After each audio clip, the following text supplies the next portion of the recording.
Hi, everyone. I'm Tran Bowie, your host for the law firm of Ina Cook Johnson.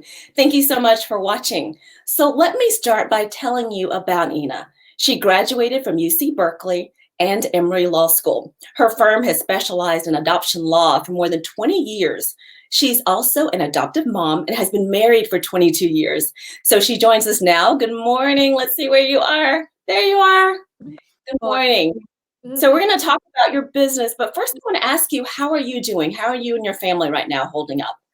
we are doing fine. I have two college-age children, and they are home with me taking Okay. online, which, they're getting used to. Mhm. Um, we are fine. My whole family's been blessed and okay. Okay, well, I'm glad to hear that.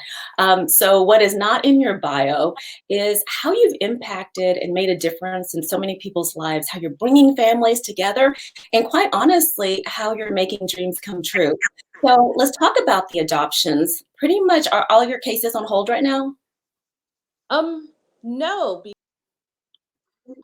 are still having babies, and they're still making adoption plans, and we have to place these children. So we are just getting creative with how we do it to make sure that we're social distancing. But no, there is a need now as much as always.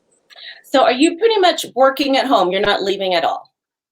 Right. I am working from home, so we are having teleconferences with my clients. We are also working with the judges and the courts just to try to make this as seamless as possible so that we can keep these cases moving.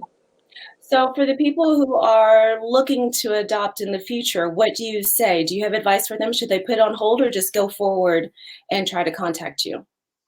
The adoption process can take up to like 9 months. So Okay. I would say if you're thinking about it, this is the time where you can do your research, figure out what type of case you want, start talking to different attorneys, different people who've been in the process, and start getting your paperwork together. So I would say keep moving forward. Okay, well, that's good to hear. That's good to hear because I know that this is hard enough, but then to also feel like you have to wait.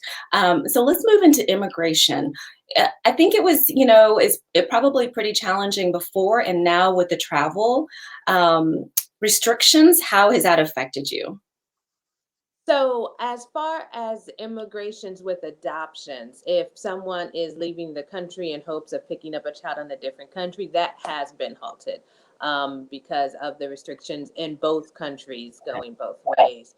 Um, as far as domestic cases, adoption cases here in the US, where the child may be a citizen of another country, those are still continuing, but USCIS, which is the United States Citizenship and Immigration Services, is still it's closed, but they're still accepting applications.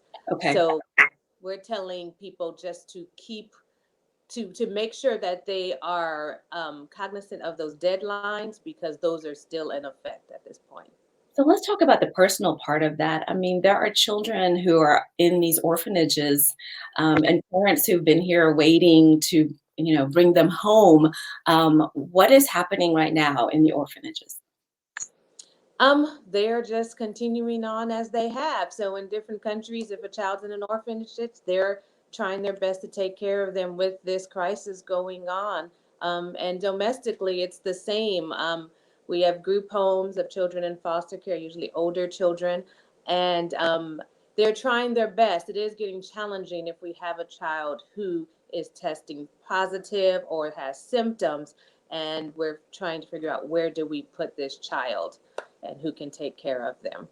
So are parents who are waiting for the adoption, are they able to communicate and maybe even FaceTime and see the children?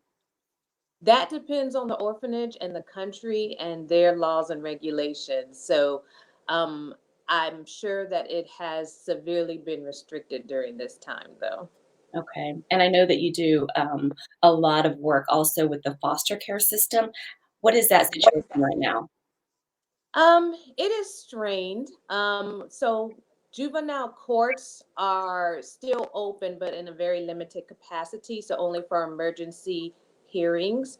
Um, So then, if you were in a situation where you were either waiting to get a child put in your care, that may be on hold. Or if you're a parent trying to get your child back and you've been working your case plan, that may be on hold also.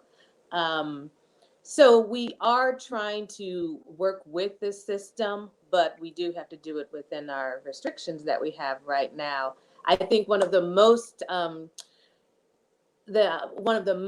heart-wrenching are college age students who are still in DFACS custody and their schools closed down. So they either have to go back into a foster home or a group home because they have no place to stay. But we're hearing great stories. I checked on I call her one of my kids, and she had to leave her college, but her old social worker put her in her house and said, "You can stay with me until this is over." So people are working it out.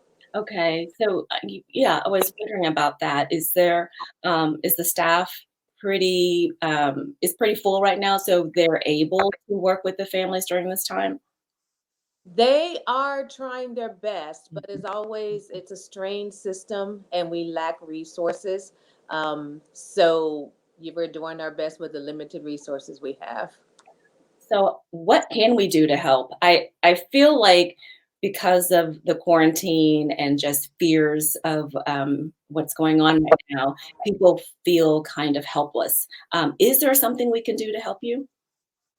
At this point, it would be hard to say I'm going to become a foster parent for tomorrow, but I think it's always something you can consider for the future, and it's something you can start preparing for. But it's also things that we could always do, or making sure that they always need clothes. Food banks are strained, so it's always good to give to food banks.